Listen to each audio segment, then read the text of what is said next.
Joining us live is former DFAT China Council scholar Andrew Phelan. And for an American view on this meeting, Strategy Risks founder and CEO Isaac Stone-Fish joins us. Good morning to you both. Thank you so much for your company. So for some local reaction first, Andrew, I mean, looking past the glitz of it all, the handshakes, etc., was anything actually achieved here? Well, I said last week, Peter, that I wasn't entirely sure the purpose and the objective of this visit. I'm not sure I'm any wiser sitting here today. But yesterday I was concerned with Albanese's defence of the PLAN 3 vessels circumnavigating our country earlier this year, and the equivalence of that with the Royal Australian Navy and allies conducting freedom of navigation operations in the South China Sea, through which trillions of dollars of maritime activity and trade pass.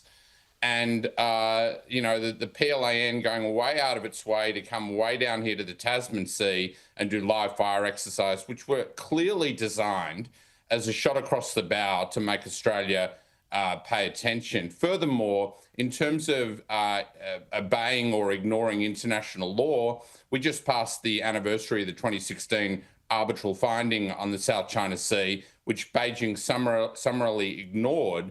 And it's been operating inside the UNCLOS-defined exclusive economic zone of the Philippines for quite some time, doing what it's like. So there were times yesterday when Albanese sounded like he was a spokesman for Xi Jinping and not for our national interest. Well, I mean, because he asked, didn't he? Hey, as I said, give us a heads up next time you do it, to which Xi Jinping said, thanks, no thanks. It's international waters, we'll do as we please. No, he's not going to change. So, I mean, is that, there's all this talk of a reset of our relationship. Is that truly at the heart of our relationship where, if we're obedient, we'll get somewhere? Yeah. Look, China and the US, Australia, the Western world, have two very separate, very different operating systems, and they're incompatible with each other. And one of the areas of possible expansion in the chapter is AI, and China is operating a very different ecosystem in that space. If you're driving a Tesla, you're operating in a different software operating system compared to, say, driving in a Zika, which is about to launch in Australia.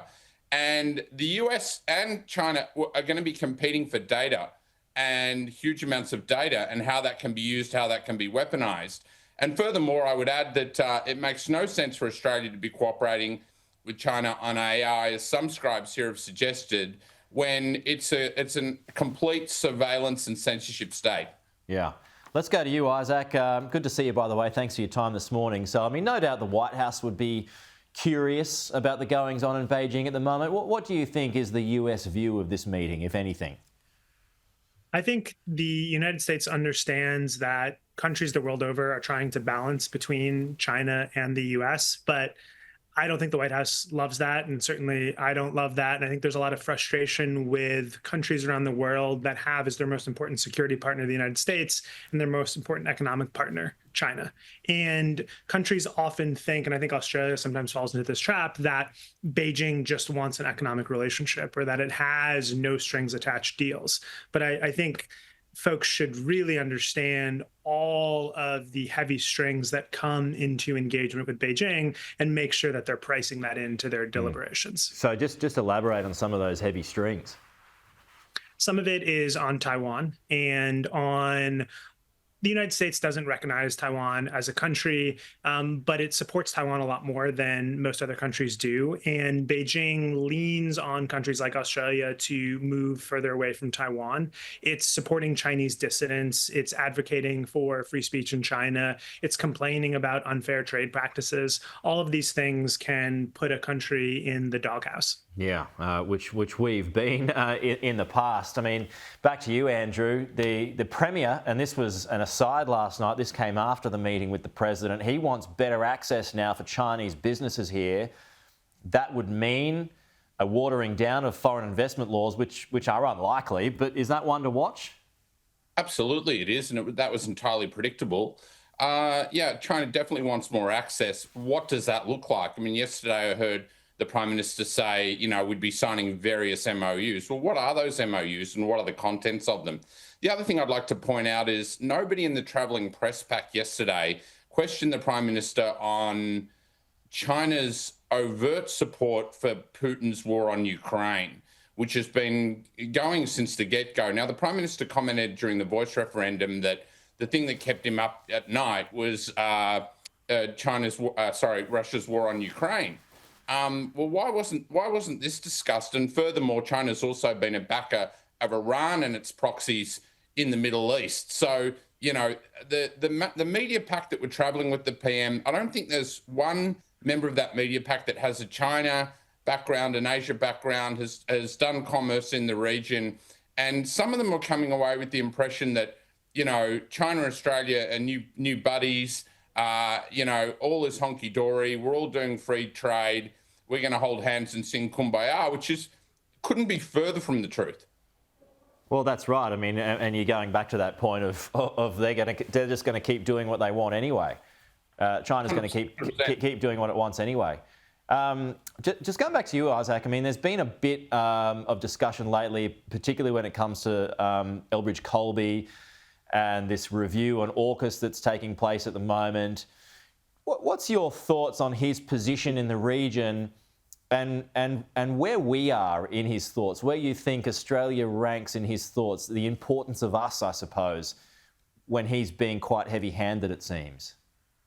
I think if Australia wants to show, this administration wants to show folks like Bridge Colby the importance of it in the region, putting on tougher policies that restrict negative and inimical behaviors from the CCP is really a way to go. And I think it gets back to that point on balancing.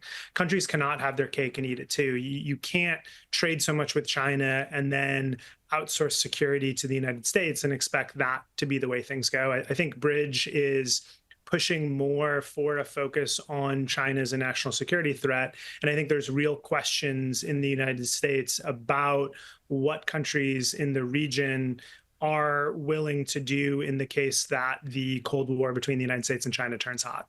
Okay. Just a final point here, back to the Prime Minister, Andrew. I mean, was he kind of caught between a rock and a hard place yesterday? You know, when he's taking questions, he's a guest of China's, he's there in Beijing. Can't be too critical, I suppose. But has he ever really been that critical is another point. No, he hasn't. He's signed up for that. Look, I think Australia's got there's a couple of positives, but we've got a pretty long track record, and this applies to both sides of politics, of not understanding China sufficiently and making some pretty big strategic errors. And the Port of Darwin's one of them. I think signing off John Holland to a Chinese state-owned construction company is another one of them. You know, even if you go back to on Albanese's previous trip to China, he went to the Temple of Heaven, walking in the footsteps of Gough Whitlam. And Gough Whitlam opened the conversation back in 1970, visiting the ailing Chairman Mao, who, you know, the brilliant historian Sarah Payne described as putting Humpty Dumpty back together again at the end of the Civil War. But in terms of governance, we had the Great Leap Forward, which is a catastrophe and led to a mass famine, followed by 10 years of absolute chaos with the Cultural Revolution, which was all about Chairman Mao saving his own hide. And Gough Whitlam went to visit a guy who at the time was responsible for the deaths of 50 million civilians in China. And I think we ought to reflect on that and also the true nature of the CCP. I'd also, a final point, or two final points, if I may. One is on green steel. That is technology that is yet to be proven at scale. And it's certainly a lot more expensive than current methods. And I can't see, you know, I went out to Shogun Capital Steelworks back in 1990. I can't see Chinese steelmakers adopting a more expensive way of making steel. Okay. Finally, yesterday, she also hosted the Shanghai Cooperation meeting in China, you know, with the foreign minister of Iran, Russia, and India and so on. So he's had a busy day. Yeah, he sure has. Isaac, Andrew, good chats. Thank you so much for coming on. We'll talk to you again soon.